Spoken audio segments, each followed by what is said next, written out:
નમસ્કાર, આપ જોઈ રહ્યા છો નેશન પ્લસ ન્યૂઝ. હું છું હિરલ આપની સાથે.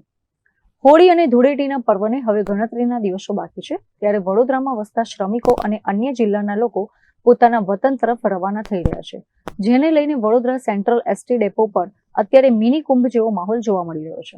હોળી એ ખાસ કરીને મધ્ય અને ઉત્તર ગુજરાતના શ્રમિકો માટે સૌથી મોટો તહેવાર માનવામાં આવે છે. વડોદરા અને તેની આસપાસના વિસ્તારોમાં છૂટક મજૂરી કે વ્યવસાય કરતા લોકો મોટી સંખ્યામાં વતન જઈ રહ્યા છે. એસટી ડેપો પર વહેલી સવારથી જ પગ મૂકવાની જગ્યા નથી તેવી સ્થિતિ સર્જાઈ છે. મુસાફરોની હાલાકી દૂર કરવા માટે વિભાગીય નિયામક અને ડેપો મેનેજર દ્વારા વિશેષ આયોજન કરવામાં આવ્યું છે.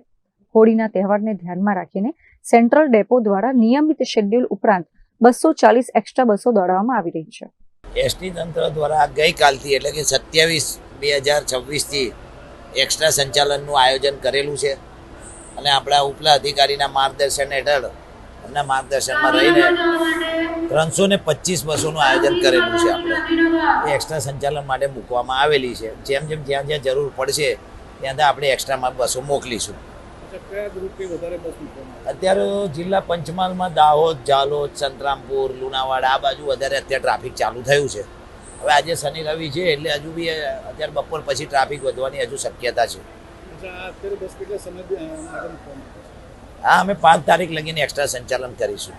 અત્રે ઉલ્લેખનીય છે કે આદિવાસી પટ્ટાના જિલ્લાઓમાં હોળી ધૂળેટીનું વિશેષ મહત્વ હોય છે, જેથી હાલ સૌથી વધુ ઘસારો દાહોદ, ગોધરા, પંચમહાલ અને સૌરાષ્ટ્ર તરફના રૂટ પર જોવા મળી રહ્યો છે.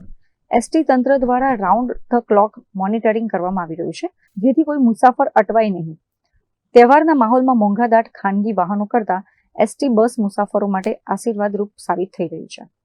કેમેરામેન નવનીત પરમાર સાથે Chirag Patel, Nation Plus News, Vadodara. સમાચારોનો સતત અપડેટ મેળવવા માટે અમારી નેશન પ્લસ ન્યૂઝની યુટ્યુબ ચેનલને સબસ્ક્રાઇબ કરો, બેલ આઇકન દબાવો અને જોડાયેલા રહો ફેસબુક, ઇન્સ્ટાગ્રામ અને ટ્વિટર પર.